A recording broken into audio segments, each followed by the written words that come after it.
Hello नमस्कार. आपल्या चॅनलमध्ये सगळ्यांचे स्वागत आहे. तर आज आहे रविवार आणि आता रविवारची काही सकाळपासूनचं रुटीन नाही दाखवते मी. आता दुपार झाली आहे, 12-1 वाजून गेलं.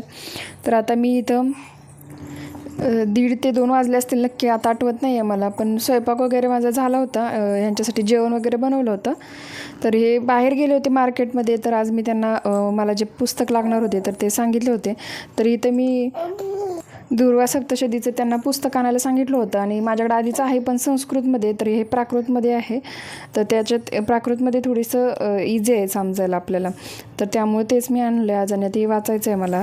आणि याच्या आधी आता मी श्रीसूक्त म्हणते.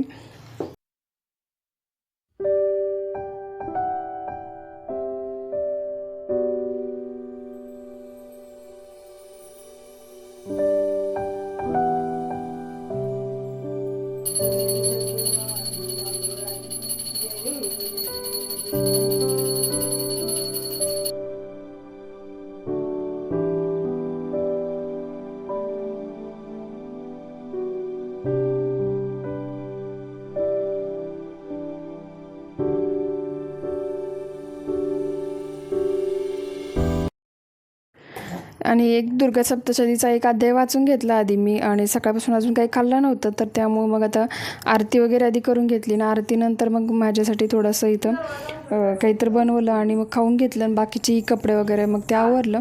त्यानंतर मग काही व्हिडिओ कंटिन्यू नाही केला मी, डायरेक्ट संध्याकाळी चालू केला. तर संध्याकाळी आता इथं उंबरठा लेपन करायचं आहे मला. तर आता त्याआधी मी लेपन बनवते ते. तर हे चंदन पावडर घेतली, ह्याच्यामध्ये थोडंसं आता गोमूत्र टाकले आणि आता हळद टाकायची थोडीशी आणि थोडंसं पाणी जसं लागेल तसं, तेवढं पातळच ठेवायचं, थोडं जास्त घट्ट नाही ठेवायचं. तर असं हे बनवून घेतलं मी. आता लगेच उंबरठा लेपन करून घेते आणि रांगोळी काढून घेते.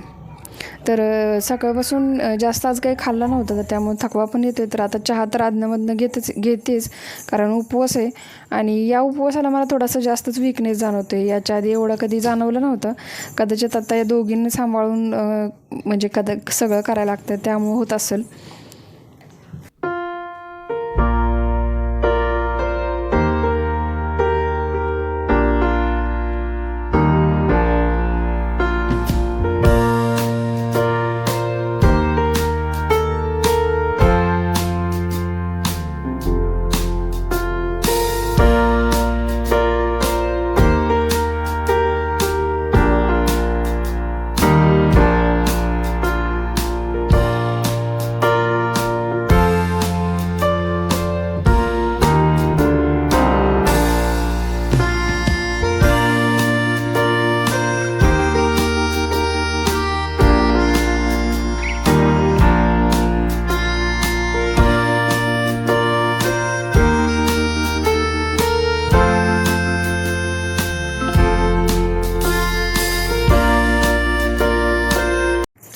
त्यानंतर मग इथं संध्याकाळी मी ठरवलं होतं की दुसरा अध्याय एक पुढचा वाचायचा, कारण 2च अध्याय झालेत आणि पुढचे कधी संपणार असं होतं. तर त्यामुळं वाचायचं ठरवलं, पण परी वगैरे काय रडायलाच लागले, त्यामुळं काही वाचून तर झालं नाही. मग फक्त इथं श्रीसूक्त म्हटलं आणि कुंजिका स्तोत्र पण मी आणलं आहे. तर जरी आपल्याला तुम्हाला म्हणजे पुस्तक जरी नसेल तर मोबाईलवरती यूट्यूबवरती बरेचसेच व्हिडिओ भेटतात, तर लावून द्यायचे. ऐकायला तर भेटतात आणि थोडंसं ऐकून आपण जेव्हा वाचतो तर तेव्हा थोडे उच्चार वगैरे पण समजतात आपल्याला. नाहीतर थोडं संस्कृत असतं तर ते आपले उच्चार चुकण्याची शक्यता असते त्यामुळं.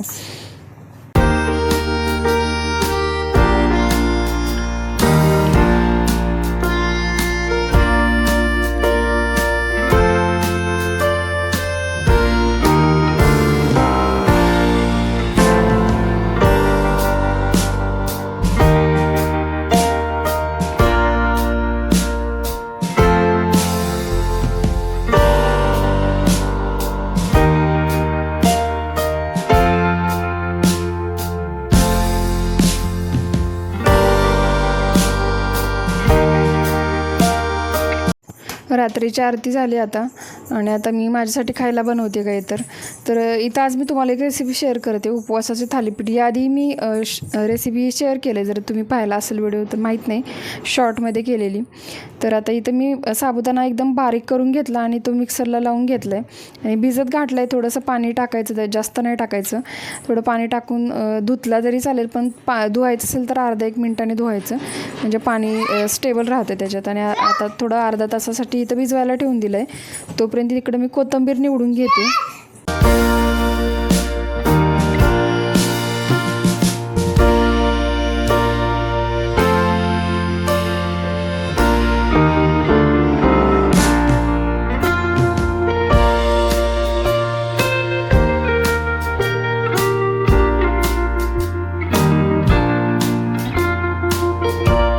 अर्धा 1 तास झाला आहे आता साबुदाणा भिजवून. आता इथं मी 2 बटाटे घेतले छोटे छोटे. आता याची साल काढून लगेच किसून घेते आणि चांगले 2-4 वेळ पाण्याने किसून झाल्यानंतर धुवून घ्यायचे, त्याच्यातलं स्टार्च सगळं निघून जाते. आणि मोठं भांडं काहीतरी घ्यायचं, कढई वगैरे. तर आता इथे कढईच घेतली किंवा असं मोठा बाऊल असेल तरीही चालेल. तर याच्यामध्ये मी साबुदाणा जो भिजवलेला होता तर तो घेतला आहे. पहिला चवीनुसार मीठ आणि शेंगदाण्याचं कूट दोन्ही टाकलं आहे. माझ्याकडे दोन्ही आहे, त्यामुळे एक मोठं आणि एक छोटं. तर एकदम बारीक कूट असेल तर बाइंडिंग थोडंसं छान येतं. आणि बटाटा पण त्यासाठीच टाकायचा आपल्याला, कारण बटाटा खिसला की मिक्स केला की त्याच्यात क्रिस्पी पण लागतं, ते छान पण लागते चवीला. आणि त्यानं बाइंडिंग पण म्हणजे एकदम चिकट चिकट होते, ते सुट्टा नाही राहत त्यामुळं. तर आता व्यवस्थित हातानंच मी इथं व्यवस्थित पसरून घेते. तेल टाकून पॅनमध्ये सगळीकडे असं गरम केलं आणि फक्त उलटताना आपल्याला नीट काळजी घ्यायची. तर आता याचं बाइंडिंग छान होतं, त्यामुळे परत आणि हे व्यवस्थित जोडलं गेलं. जरी पहिल्या उलटताना माझ्याकडून तुटला होता तरी उपवासाचं थालीपीठ, पराठा काही म्हणू शकतो याला. आणि खूप छान टेस्टी लागतं. जेव्हा आपल्याला काही खायची इच्छा नसते, थोडंसं क्रिस्पी पण बनतं ते, त्यामुळं मग खायची पण इच्छा होते. तर फक्त शेकायला याला वेळ लागतो. थोडंसं बारीक गॅसवर किंवा मिडियम गॅसवरती शेकू शकतो. गॅस जर फास्ट केला तर जास्त करपतं, तर ते आतमध्ये कच्चंच राहतं. त्यामुळं बारीक गॅसवरतीच हे भाजून घ्यायचं 3-4 मिनटात. तर त्यानंतर केलं मग मी जेवण हे थालीपीठ झाल्यानंतर. आणि आजचा व्हिडिओ इथंच थांबवते. जर तुम्हाला आवडला असेल तर नक्की लाईक करा, नवीन असेल तर प्लीज चॅनलला सबस्क्राईब करा.